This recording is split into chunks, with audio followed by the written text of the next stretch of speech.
warahmatullahi wabarakatuh. Selamat pagi semuanya.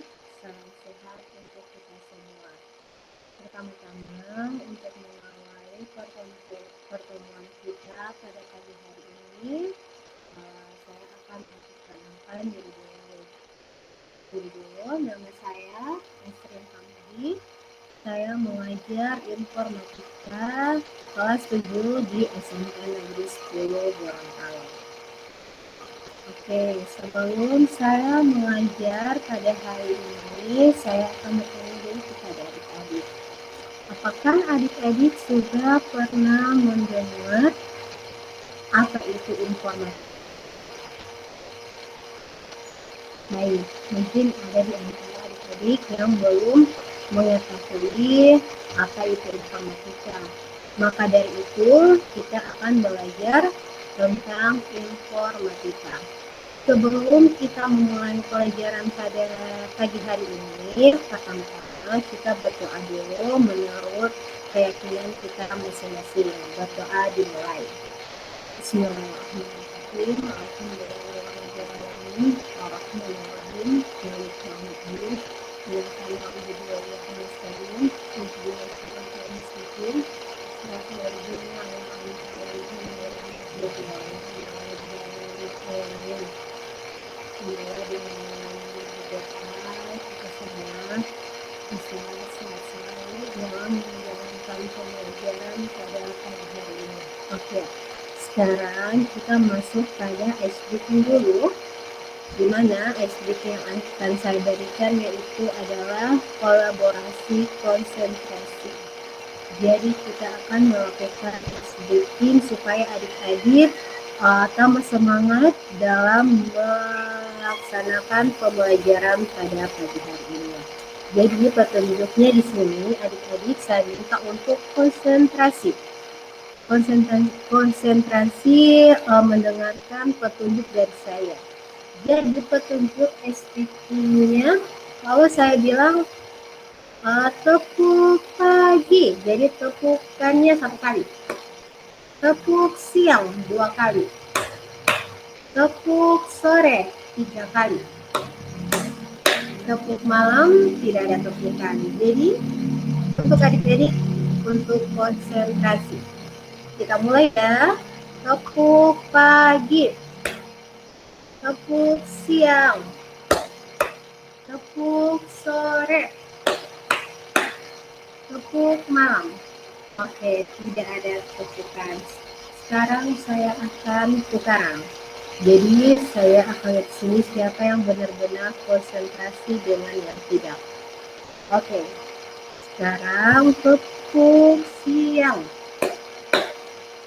Tepuk pagi. Tepuk malam. Tepuk sore. Oke, jadi tidak ada yang salah ya. Semuanya konsentrasi. Oke, untuk hari ini, untuk kelas 7, jadi semuanya hadir ya, 32 siswa. Jadi, saya harapkan untuk adik-adik untuk fokus dan bersemangat dalam menjalankan pembelajaran nanti. Karena pada akhir pembelajaran saya akan memberikan pertanyaan tambahan tulis, kemudian yang bisa menjawab akan saya memberikan nilai plus.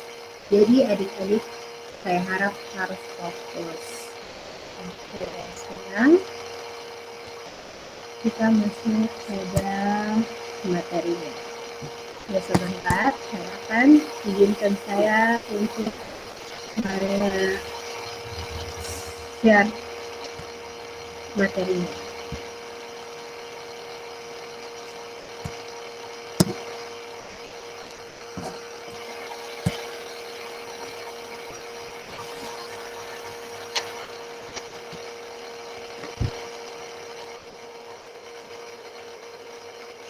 Oke, pertama-tama komputer power pada informatika ini adik-adik sebelum mempelajari topik ini sudah mampu memahami informatika dan pentingnya informatika.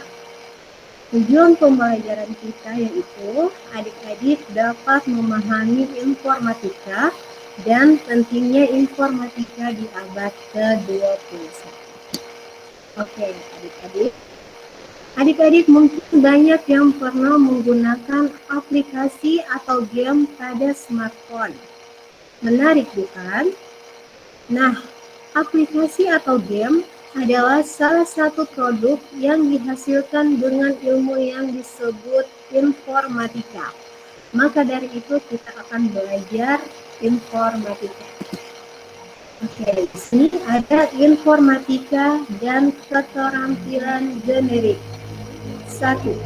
Apa dan mengapa perlu belajar informatika? Jadi, informatika adalah bidang ilmu mengenai studi, perancangan, dan pembuatan sistem komputasi, serta prinsip-prinsip yang menjadi dasar perancangan tersebut. Komputasi adalah ilmu yang berkaitan dengan pemodelan matematika dan penggunaan komputer untuk menyelesaikan masalah-masalah sains. Istilah informatika sepadan dengan istilah dalam bahasa Inggris informatik, computing, atau computer science. Informatika mencakup pemodelan dari komputasi dan aplikasinya dalam pengembangan sistem komputer. Apa itu komputasi? Menurut KBBI, komputasi adalah yang pertama, perhitungan dengan menggunakan komputer. 2. Dalam matematika, perhitungan dengan menggunakan bilangan-bilangan atau keubah-keubah yang dilaksanakan berdasarkan urutan langkah yang diberikan. Landasan berpikir untuk belajar informatika dinamakan berpikir komputasional. Berpikir komputasional ini merupakan suatu kerangka dan proses berpikir yang mencakup perangkat keras, perangkat lunak, dan menalar atau reasoning mengenai sistem dan persoalan. Mode berpikir atau thinking mode ini didukung dan dilengkapi dengan pengetahuan teoritis dan praktis, serta teknik untuk menganalisis, memodelkan, dan menyelesaikan persoalan. Siswa yang belajar informatika akan mendalami bagaimana suatu sistem komputasional berfungsi, baik yang mengandung komputer maupun tidak. Dalam mata pelajaran informatika ini, adik-adik akan belajar mengenai teknologi komputer dan sistem yang dibangun menggunakan teknologi komputer tersebut. Adik-adik akan belajar cara memanfaatkan teknologi komputer, juga teori untuk memahami cara kerja komputer. Dengan demikian, adik-adik bisa menyiapkan diri untuk menghadapi masa depan yang pasti akan lebih maju teknologinya. Oke, yang kedua, apa yang akan dipelajari dalam mata pelajaran informatika? Informatika mencakup aspek teoritis dan praktis, mendorong adik-adik untuk mengembangkan daya pikir kritis dan kreatif untuk menghasilkan penemuan terkait komputer dan sistem komputasi. Adik-adik diharapkan mampu mengaplikasikan prinsip-prinsip ilmiah yang dipelajarinya untuk memahami dunia nyata. Kemudian menciptakan perangkat keras dan perangkat lunak yang memudahkan kehidupan.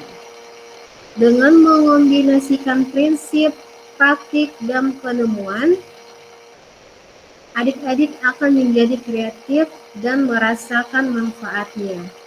Karena tidak hanya teoritis, penerapan informatika akan memberikan surprise, baik karena akan berefek pada produk menghasilkan sesuatu yang dapat diamati dan berfungsi dengan baik, secara intelektual, bahkan dapat memunculkan seni keindahan.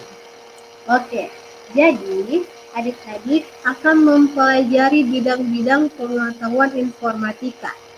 Di sini ada 8 elemen yang akan kita pelajari. Yang pertama, ada berpikir komputasional atau BK. Yang kedua, teknologi informasi dan komunikasi, TIK. Yang ketiga, sistem komputer, SK. Yang keempat, jaringan komputer dan internet, DKI. Yang kelima ada analisis data atau AD. Yang keenam algoritma dan pemrograman, AP. Yang ketujuh dampak sosial informatika, DSI. Dan yang ke-8 ada praktikal lintas bidang atau PLB. Jadi 8 elemen ini akan dibagi dalam 1 tahun, ada pada semester ganjil dan semester genap. Jadi harus ingat ya, ada 8 elemen. Selanjutnya yang ketiga, informatika dan profil pelajar Pancasila. Baik adik-adik, jadi untuk pembelajaran tahun 2021 dan tahun 2022, SMK Negeri 10 Gorontalo sudah menjadi sekolah penggerak. Jadi di Gorontalo itu yang menjadi sekolah penggerak ada 5 sekolah. Salah satunya adalah SMK Negeri 10 Gorontalo. Di mana sekolah penggerak itu mengacu pada profil belajar Pancasila. Pasti di pikiran adik-adik bertanya-tanya, yang bagaimana profil pelajar Pancasila itu? Jadi, profil pelajar Pancasila itu adalah untuk membangun kebiasaan-kebiasaan yang baik yang menunjukkan karakter yang baik pula. Jadi yang harus adik-adik ingat, ada 6 profil pelajar Pancasila. Yang pertama, ada beriman, bertakwa kepada Tuhan Yang Maha Esa dan berakhlak mulia. Yang kedua, berkebinekaan global. Yang ketiga, mandiri. Yang keempat, bergotong royong. Yang kelima, bernalar kritis. Dan yang keenam, ada kreatif. Jadi setiap pertemuan itu akan ada profil pelajar Pancasila yang akan saya ambil dari ke-6 profil Pancasila tersebut. Untuk hari ini yang saya ambil ada 3 profil pelajar Pancasila. Jadi ada mandiri, bergotong dan kreatif. Untuk mandiri, adik-adik diharapkan bisa semandiri mungkin untuk belajar atau mempelajari materi yang saya berikan nanti. Dan kemudian bergotong royong diharapkan untuk adik-adik saling kerjasama dalam mengerjakan tugas kelompok nanti. Dan pastinya yang terakhir ada kreatif. Adik-adik harus sekreatif mungkin untuk menjawab pertanyaan yang akan saya berikan nanti. Oke. Jadi itulah materi yang saya berikan pada pagi hari ini. Apabila ada yang kurang jelas, yang kurang paham, silahkan bertanya. Jadi saya beri kesempatan untuk adik-adik bertanya.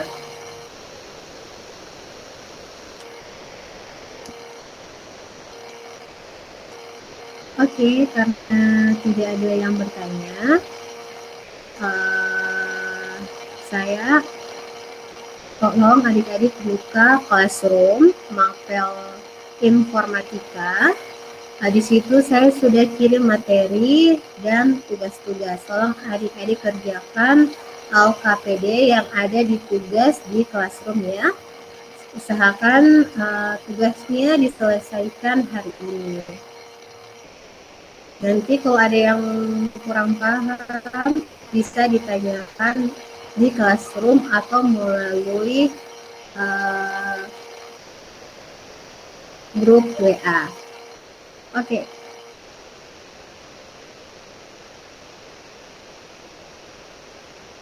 Jadi untuk materi hari ini selesai ya.